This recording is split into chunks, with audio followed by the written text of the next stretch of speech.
শিল্প বর্জ্যে দূষিত মাটি ও পানিতে উৎপাদিত ফসল খেয়ে নানা রোগে আক্রান্ত গাজীপুরের কৃষক ও সাধারণ মানুষকে স্বাস্থ্য সেবা দিয়েছে চ্যানেল আইর হৃদয় মাটি ও মানুষ এবং জাপান বাংলাদেশ ফ্রেন্ডশিপ হাসপাতাল। চিকিৎসকরা বলছেন, গাজীপুরের বেশিরভাগ মানুষ শিল্প বর্জ্যের প্রভাবে ভুগছে মারাত্মক রোগে। রিপোর্টে জানিয়েছেন মাসরুর শাকিল। বড় একটা শুনছি যে এখানে আছে, এই জন্য আমি আসছি। আমরা তো চিকিৎসা পাই তো আমাদের একটু মুশকিল, কিন্তু আমরা গরিবের কোনো মোবাইল আমার বুকের পিছে ব্যথা করে এসে যেতে। চিকিৎসকদের পর্যবেক্ষণ, শিল্প বর্জ্য মানুষের শরীরে কতটা মারাত্মক প্রভাব ফেলতে পারে তার ভয়ঙ্কর উদাহরণ গাজীপুরের খেটে খাওয়া। সারাদিন ধরে কৃষক কৃষানীদের স্বাস্থ্য সেবা দেন 24 জন বিশেষজ্ঞ চিকিৎসক। পাশাপাশি চলে স্বাস্থ্য পরিচর্যার বিষয়ে পরামর্শ প্রদান। আমরা প্রত্যেকে কর্পোরেট সোশ্যাল রেসপন্সিবিলিটি থেকে আমরা কৃষকের দোরগোড়ায় পৌঁছে যাওয়ার যে চেষ্টা করছি, আমাদের কাঁধে কাঁধ মিলিয়ে সবাই যেন এভাবে এগিয়ে আসে।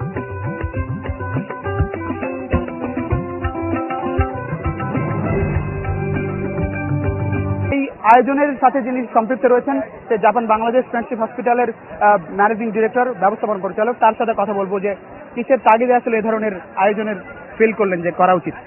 ধন্যবাদ। আপনারা জানেন যে জাপান বাংলাদেশ ফ্রেন্ডশিপ হসপিটাল একটি বিশেষজ্ঞদের দ্বারা পরিচালিত হাসপাতাল। আমরা বরাবরই চেষ্টা করেছি যে স্বাস্থ্যসেবা যেন প্রান্তিক মানুষ পর্যন্ত পৌঁছে।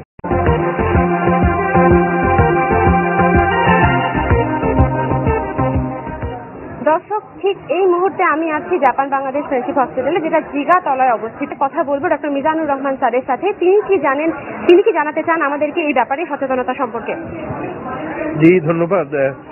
আসলে আমরা তো জাতীয় মানবাধিকার কমিশনের তরফ থেকে জনগণের স্বাস্থ্যসেবা নিশ্চিত করা একটি রাষ্ট্রের দায়িত্ব এবং মানবাধিকার পর্যায়ভুক্ত, এবং সেই উপলক্ষে আজকে যে সচেতনতা বৃদ্ধি কার্যক্রম জাপান বাংলাদেশ ফ্রেন্ডশিপ হসপিটাল গ্রহণ করেছে, তার সঙ্গে আমরা একত্রতা ঘোষণা করেছি এবং তাদের আমন্ত্রণে আমরা এখানে এসেছি এবং তাদেরকে সাধুবাদ জানাই। আজকের এই পর্বটি সাজিয়েছে শুধু ব্যথা নিয়ে যারা কথা বলবেন, আর তথ্য প্রযুক্তির মাধ্যমে আমরা আজকে সংযুক্ত হচ্ছি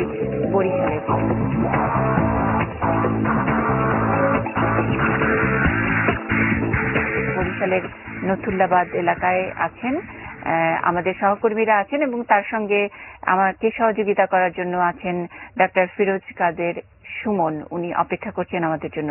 আর আমরা সঙ্গত কারণেই বলছি যে ব্যথা নিয়ে যেহেতু কথা বলবো, সুতরাং ব্যথার একজন বিশেষজ্ঞ আমাদের সঙ্গে রয়েছেন। আমাদের সঙ্গে আছেন জাপান বাংলাদেশ ফ্রেন্ডশিপ হাসপাতালের ব্যথা বিশেষজ্ঞ অধ্যাপক ডাক্তার জোনায়েদ শফিক। স্যার, স্বাগত জানাচ্ছি আপনাদেরকে।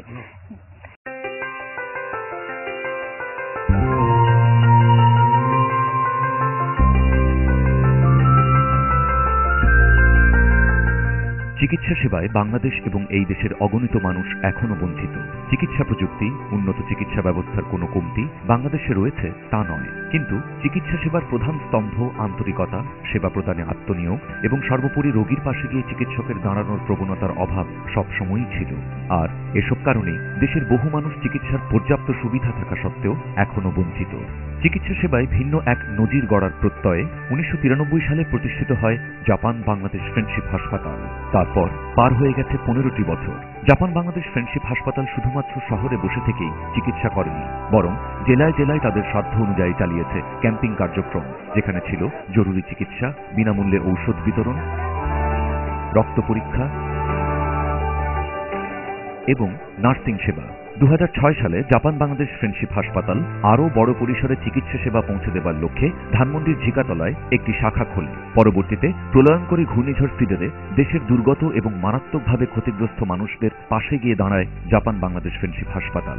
চিকিৎসা সেবার মূলে যে মহতী উদ্যোগের বাণী নিহিত, সেই বাণীরই বাস্তবায়ন করতে তারা দিনের পর দিন হয়ে ওঠে আরও সংহত এবং একতাবদ্ধ।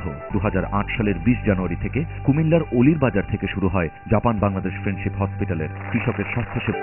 বাংলাদেশে প্রথমবারের মতো প্রান্তিক কৃষক কৃষাণের স্বাস্থ্যসেবা সুনিশ্চিত করতে অল্পদিনেই এটি পরিণত হয় এক অভিযান।